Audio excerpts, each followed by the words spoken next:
Imala si sve što ti treba. Sve si uzela. Nema. Sve je uzela. Nema. Bane, Željko Banić Bane, frontman Song Killersa, Bog Bane. Bog tebi i pozdrav svim slušateljima. Ovo što mi malo škripi u slušalicama, to samo meni škripi, jel da? Da, to je zbog ove cigarete prije. Da? Šverciraju slušalice, dobro. Možemo zamijeniti slušalice, ako ti neke... Ne, pucketa nešto. A to pucketa, to je tako kod nas. Je i meni isto pucketa. To je ono čir, na radiju Zaprešiću je to tako. Dobro, nije valjda, mislim, nije to, sve to za ljude. Dakle, ajmo mi o Song Killersima s obzirom da, kao što ste rekao prije, na cijelom internetu nema o Song Killersima apsolutno ništa. Da, ja ne znam, pa obično, pa neki su ljudi skidali biografije, čudno. Pa ja ne znam nešto, nemam pojma. Ne znam, ja tražio ništa, samo tvoj intervju i nešto i to, ali ono. Da, a dobro, bože moj, šta ćeš? Dobro, ajmo u biti ono kaj mene najviše zanima u Retrotonu. Najbolji live album u povijesti hrvatske glazbe, ili ajmo reći jedan od najboljih, da neki drugi ne uvrijedimo. Live Dino Dvornik u Minhenu sa Song Killersima. Slažem se s tobom u potpunosti. Slažem, to je album koji je rađen u vrlo onako oskudnim minimalističkim uvjetima je napravljen, znači cijeli album je snimljen na traku od 8 kanala, kužiš. Tako da smo nevjerojatno. Tako da smo morali da su recimo klavijatura i saks išli u 2 kanala. Ima, mislim, ima anegdota oko tog albuma, masu, ne znam, što tebi konkretno zanima i što bi možda... Mene zanima u stvari koliko dugo ste svirali s Dinom Dvornikom i kako je uopće došlo da snimite album u Minhenu i da taj bude live. Prije samog snimanja live, jel? Da. Pa prije live smo snimali, ja mislim 2 godine kako smo počeli surađivati.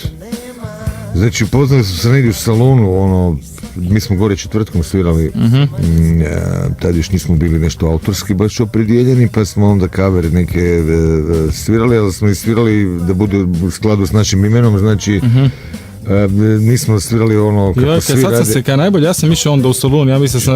House Party se zvala ta večer. Ali to uopće nisam nikad to povezao, Da, mi smo bili, bio je Ruby Tuesday, utorkom, a mi smo išli četvrtkom, kužiš. I onda smo te stvari, nismo htjeli, svi su svirali znaš, originale, najlakše da se skineš originale, mi smo htjeli malo dati nekako svoj, kužiš, pečat tome, pa smo svirali to malo manje više, smo svirali nekakav funky bacali, kužiš. Bilo da se radilo, ne znam, od Beatlesa, Doorsa, ne znam svašta smo svirali, smo acid jazz koji je tad bio, recimo. Kako se uopće, s obzirom da kod nas je vrlo nepopularan funky, do Dine Dvornika je bio apsolutno nepopularan, Dino ga je, rećemo, malo popularizirao, ali kako se uopće ti krenuo u funky? Pa ne znam, ja ne bih rekao baš da to što radim ja glazbu da je to sve funky, kuš ima nekih elemenata funky, a ima, mislim, stilski, ja nisam nikad se nešto ograničavao stilovima, mislim, slušao sam i svirao puno stilova raznih, tako da ima tu na tim albumima ima od, ne znam, elemenata i rocka, ima i countrya, ima i bluesa, ima i soula, ima elemenata džeza u nekim znaš, tako da ne znam što bi ti rekao na to pitanje, a kako sam ja krenuo, nisam krenuo ja u funky, nego smo s Dinom. Dini se, kad smo baš, da se vratim opet na te albume, ja sam mu rekao, kad smo se upoznali, da ćemo mi njemu najbolje te njegove pjesme svirati. Mislim, da se to primijetilo na albumu Live in Minhen. Mislim, ajmo mi, vraćamo se priče, ajmo mi čuti Ja bi preživio live iz Minhena, pa se vraćamo. Da, ovo je stvarno najbolji live album u hrvatskoj diskografiji. Da, promijenio si mišljenje naglo. Bilo ih je nekoliko. Ma dao bi još neke tu uključiti, ali ajde, rećemo da je ovaj broj 1. Da, pa ja se slažem. Ipak je to Dino, pa a ne, fučkaš Song Killers. Dakle, bila je tu bila je anegdota o tome, pa da se još... Tu uvijek ispričam tu anegdotu kako je zapravo nastao taj album, znači mi smo svirali tamo u nekakvom Dijamant klubu, jel?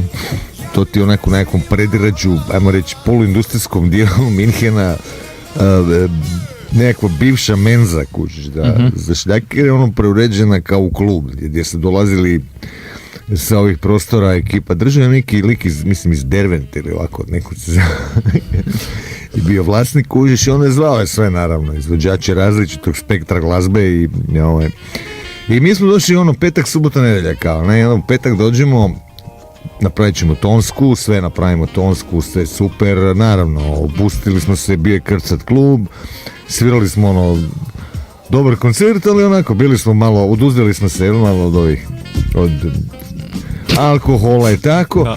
I onda smo kao u subotu, sad ćemo, bit ćemo straight, nećemo ništa pit, ne, idemo, sad ćemo snimat live i normalno, odsviramo super, sve korektno. I skužimo da lik koji je radio na razlasu, koji je bio na mix pultu, kreten nije zamijenio traku, jer sve je snimano na 8 kanala, znači na trakaše od 8 kanala, to je recimo jako važno, s obzirom da je nas 6 bilo s Dinom na bini, kužiš 8 kanala, znači su klavijature i saks u 2 kanala. To je sve miksano tamo u Minhenu, kužiš malo nešto u Zagrebu, ništa nije nadosnimavano. Znači u subotu je frajer zaboravio promijeniti traku i snimljeno nekakvih 4-5 pjesama. Jer ste vi onak bili ljuti na tog lika ili onako, šta da mu radimo? Pa nemam pojma, ne sjećam se sada da smo nešto bili pretjerano se uzrojali zbog toga. Mislim, bio nam je bed, kao dobro smo svirali, a sad šta ćemo, znaš, a u subotu je naravno bio krcat klub, kuši, kako je to Njemačka, ljudi rade u ponedjeljak, sad smo imali jedinu nedjelju, ne. I u nedjelju nije bilo više toliko ljudi, naravno, ne, bio je poluprazan klub, nije bilo ni ove publike, kužiš. I mi smo naravno, kad smo vidjeli da smo sa subotu onako svi bili straight, onda smo se u nedjelju razbili svi kući i onda smo snimili ovo što slušatelji imaju prilike čuti. I onda kad smo slušali onih 4-5 pjesama od subote, znači od prethodnog dana smo shvatili da ovo puno bolje zvuči.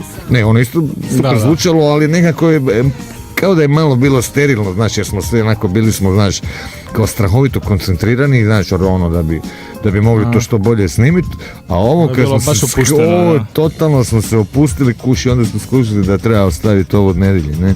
I naravno kako nije bilo publike, onda je Vatroslav, koji je to koji je zapravo radio tu nekakvu postprodukciju i polumix nekakav, onda on snimio nekakvu publiku i to publiku iz Lisinskog, pa smo to nekako izeditirali, spojili kući. Mislim grozno. Ali mislim grozno to s publikom, ali ono na kraju spada najbolji album ikad. Bilo je publike, samo nije bilo dovoljno, znaš, da se dobije atmosfera koliko ova prva 2 dana. Da.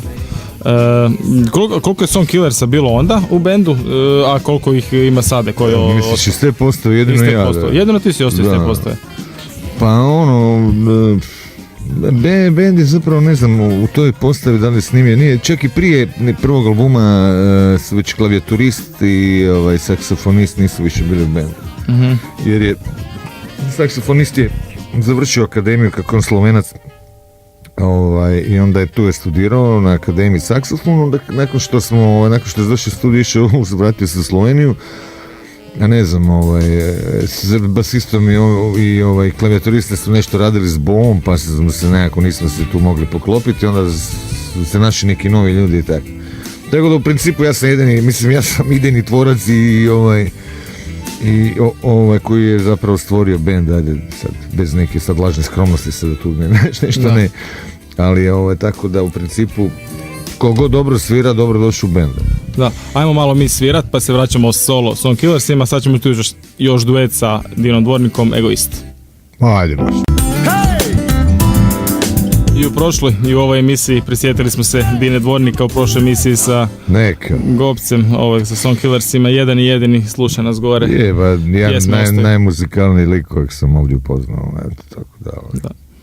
Da, definitivno, baš kraj. 16-17 godina druženja zajedničkog, nije bilo samo druženje, znaš, kao izlazaka nekakvih brijačina, naravno bilo je toga, ali mi smo se znali naći i ne znam, u pola sata bi nastala neka glazba, recimo, na taj način smo isto funkcionirali odlično. Da, prije nego si upoznao Dinu Dvornika, u tom bendu, da li si pjevao? Jesam, da. I onda... Kako misliš? Da li sam ja pjevao u tom bendu? Baš si bio pjevač, ne? Da, bio sam kao frontman pjevač, zapravo nisam znao ko bi. Imali smo, čak i Valerija je jedno vrijeme bila kao pjevačica, ona je izvodila recimo te nekakve pjesme gdje su bili nekakvi ženski vokali, početkom 90-ih je recimo bio jako popularan taj acid jazz nekakav. Mi smo konkretno izvodili i od Brand New Heavies par pjesama, pa i od Incognita. Znam da ona je pjevala Always There od Incognita, tako da recimo to nešto što ja nisam mogao jednostavno pjevati, ona je mogla. A kasnije čak i na prvom albumu se ona pojavila u pjesmi Malo ljubavi. I onda kasnije kako se širio repertoar i pjesme, nekako, ne znam, ja sebe nisam nikako vidio zapravo kao nekakvog pjevača tu, ali kuš nikako kome god sam dao da pjevate pjesme moje, nikako mi to nije zvučilo. Da, baš sam to u stvari htio pitati, znači onda si ti bio kao svirač da, onda sam Dini? Bio sam svirač Dini, pjevao sam u Bekove, onda sam se odlučio kao sad ću tu pjevat, ne, i mislim, i naravno sa vremenom, s godinama malo sam se ipak naučio nešto pjevat, jer nisam se vidio kao pjevača i eto, nešto znam. Nekako zvučim, počeo sam se zvučiti. Pa gle, sad već pomalo jesam, da, prije mi je bilo onak, najgore mi je bilo se čut na hrvatskom kužu, na engleskom sam pjevao zapravo cijeli život prije toga, ne. Naravno kad radiš autorski onda moraš ovdje, na engleskom ovdje je pušiona, to te niko neće jako loše prolazi, znači jako band s ovih prostora radi nešto na engleskom. Ba dobro, to je čak i logično, mislim. Šta ćeš, da. Pa logično, da šta glazba na kojoj recimo, ja nisam nikad slušao domaću glazbu, odrastao sam na stranoj glazbi cijeli svoj život, jer nekako kad god sam slušao tu glazbu stranu, još sjećam se iz doba osnovne škole, stavim nekakav taj band naš i prvo stavim original, znači onda vidim da je on nekakav blijedi pokušaj imitiranja ovog kući, onda kad ću to slušati, znaš. I onda ti sad to radiš isto. Ali ja ne imitiram, ja pokušavam napraviti nekakvu glazbu da je malo originalnije, odnosno ne posuđujem dijelove tuđih pjesama svojega. Posljedno nikad ne znam. Da, Song Killersi uvijek, potom ste u stvari poznati da su uvijek bili vrhunski glazbenici u Song Killersima. Hvala ti. Pa, znači, svih tih ostali koji su svirali u tom live-u sa Dino Dvornikom, sad su novi. Gdje si našao te nove? Pa, neki sam našao, neki su našli mene, šta znam, našao sam, evo, konkretno basistu, znam još iz doba, znači prije 20 godina kad smo svirali to u salonu, čovjek je dolazi k meni doma po Pozdjevnice, dolazi uredno svaki četvrtak na nastup i tako smo se upoznali i onda sam shvatio da zapravo odlično svira bas gitaru, da nakon što sam se razišao sa svim mojim iz druge selekcije, onda sam njega uzeo kao basistu, eto, Robert Lajić, znači na bas gitari, Davor Čivrak svira drugu gitaru sad, pod nadimkom Čvrga ga zovu, jel? Onda tu je Saša Mijočić na klavijaturama, evo na bubnjevima nam sad svira Dražen Šolc, to ti inače bi nekad svirao čovjek u Parnu Valjku i tako, ima nekakav cover band sad. I ja naravno, nas 5. Jel imate puno svirke sad? Pa bilo je nakon ovog singla zadnjeg, moram priznati da je dosta koncerta, evo sad upravo još ih slijedi par. Baš onaj dan kad sam trebao doći mi je bilo užasno, to ću se ispričati ovim putem slušateljstvu, jer sam imao obaveza, morao sam letiti iz CMC-a, ne znam, kušu na 100 jedinicu, pa sa 100 jedinice na Z1, te znaš, da sad ne reklamiram ove druge medijske kuće. Kao lako će, retro to. Da, kuš, nisam stigao, bed mi je, baš mi je bed, evo, ispričavam se slušateljstvu ovim putem. I, evo, imamo sad opet par koncerata, spomenut ću 4., 5., 8. Zadar, 9. Split, evo, to je sad. Drago mi je da si došao. Meni isto. Ajmo slušati malo još Song Killers, to je valjda početak, ja mislim da je to negdje oko početak solo karijere, niko kao ti. Da, pa to je prvi single, prvi video uradak. Kao ti, oh yeah.